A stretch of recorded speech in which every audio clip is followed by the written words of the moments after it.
Star Trek and Doctor Who crossover is happening, but not how you expect. The much-anticipated Star Trek and Doctor Who crossover will be happening, but not in the way that fans may have expected. The prospect of a crossover between the two beloved sci-fi franchises was given a boost by the Star Trek X Doctor Who panel at San Diego Comic-Con this past weekend. During the panel, Doctor Who showrunner Russell T. Davies professed his love for Captain Michael Burnham, Sonequa Martin Green, and Star Trek Discovery, while Alex Kurtzman said that Ncuti Gatwa was quickly becoming his favorite Doctor. Alex Kurtzman and Russell T. Davies were also asked about a possible Star Trek and Doctor Who crossover. RTD responded by saying the crossover must happen, but that it would be up to the fans to make their voices heard. While a Star Trek and Doctor Who TV crossover is a pipe dream, the two franchises will still cross over in August. Starting August 1, the two mobile games from East Side Games, Star Trek Lower Decks Mobile and Doctor Who Lost in Time, will tell one epic story from two perspectives. Read more about the upcoming crossover below. Beginning August 1, fans will be treated to the same thrilling story, experienced from two unique perspectives, when a mysterious space-time ripple that throws the Doctor on board Star Trek Lower Decks USS Cerritos, while Lieutenant Brad Boimler and Ensign Beckett Mariner find themselves thrust into the enigmatic Doctor Who universe. With the ripple disrupting the very fabric of reality, the Doctor must join forces with the resourceful crew of the Cerritos, while Boimler and Mariner team up with the legendary River Song. Together, they race against time to repair the ripple and set things right. While fans may be disappointed that Star Trek and Doctor Who will be crossing over in two mobile games rather than on Paramount Plus or Disney Plus, there's a good reason why it's happening this way. Because both Star Trek Lower Decks Mobile and Doctor Who Lost in Time are made by East Side Games, the crossover will require a lot less legal wrangling.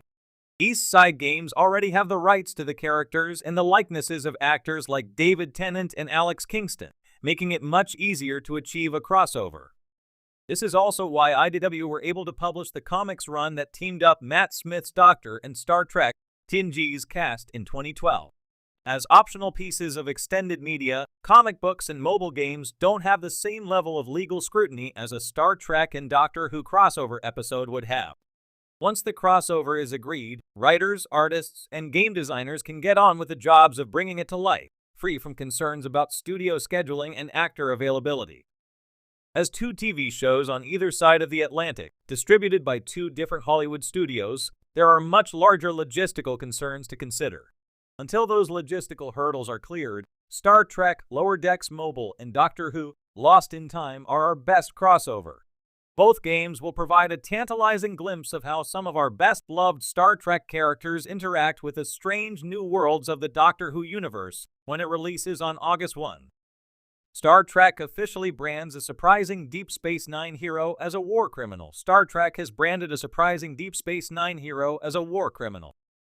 Deep Space Nine was at the forefront of the near-galaxy-spanning Dominion War. This necessitated the crew making hard decisions, some of which had dire consequences once the war ended.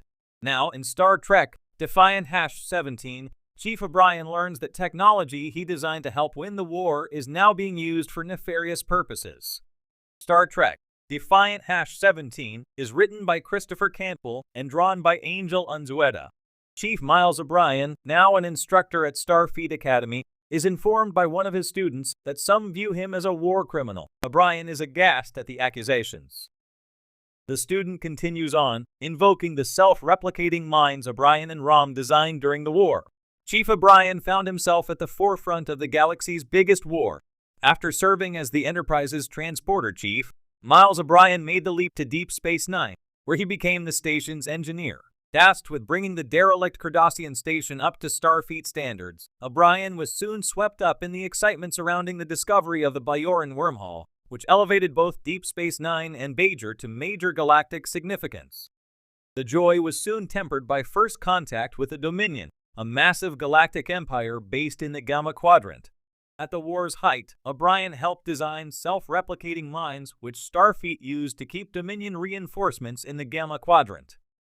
The self-replicating mines were instrumental in the Alliance's victory during the war. The Dominion kept reinforcements waiting on the other side of the wormhole, but they were unable to enter the Alpha Quadrant thanks to the mines. It took the Dominion some time to dismantle the mines, a testament to O'Brien and Rom's ingenuity.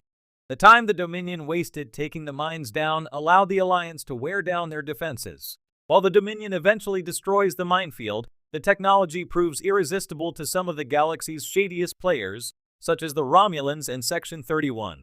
The use of the mines after the Dominion War raises questions over Chief O'Brien's culpability in said use, and whether he is truly a war criminal.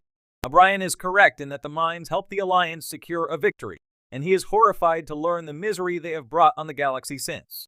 O'Brien is powerless in this situation, having no control over the actions of Section 31 or the Cardassians. The Dominion War cast a long, dark shadow over the Star Trek universe, and it may cause Deep Space Nine's Chief O'Brien to have a dark legacy. Star Trek's brutal new planet makes the Ferengi look reasonable. Star Trek has confirmed the one planet in the galaxy that makes the Ferengi homeworld look reasonable. The hyper-capitalistic Ferengi have been a part of Star Trek lore since the earliest days of the Next Generation. Subsequent shows have fleshed their culture out considerably, revealing some harsh truths about it. However, Star Trek Annual 2024 reveals that a planet seen on Deep Space Nine is far worse. Star Trek Annual 2024 was written by Jackson Lansing and Colin Kelly and drawn by Rachel Stott.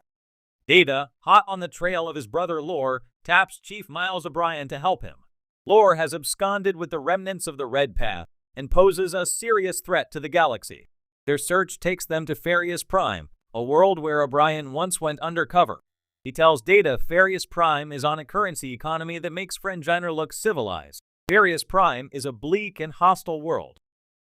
First mentioned in early episodes of Star Trek Deep Space Nine, Farious Prime was seen full-on in the 6th season episode Honor Among Thieves. The Orion Syndicate, a criminal organization, was running operations on Farious Prime, and Starfleet tasked O'Brien with infiltrating the group. The planet was overrun by criminals, and as O'Brien explains in Star Trek Annual 2024, they existed in a sort of Cold War, without one getting the upper hand. Lore's actions have upended all of this, turning Farious Prime into a war zone. Chief O'Brien compares Farious Prime to the Ferengi homeworld and invokes their culture as well. By the 24th century, Earth and the Federation have evolved beyond money, becoming a post-scarcity economy. This in turn eliminated poverty, crime, and war, making Earth a paradise. The Ferengi and Farious Prime had no such luck and continue to exist on a consumerist model using currency as its basis.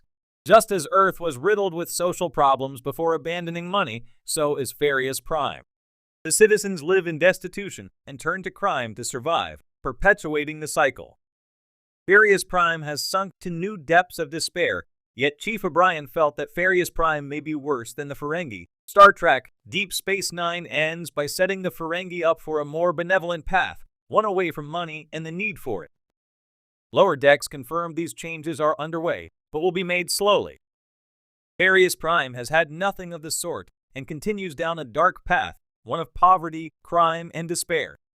While the Ferengi may one day leave capitalism behind, there is no such indication on Farious Prime, making it one of the harshest planets in the Star Trek universe.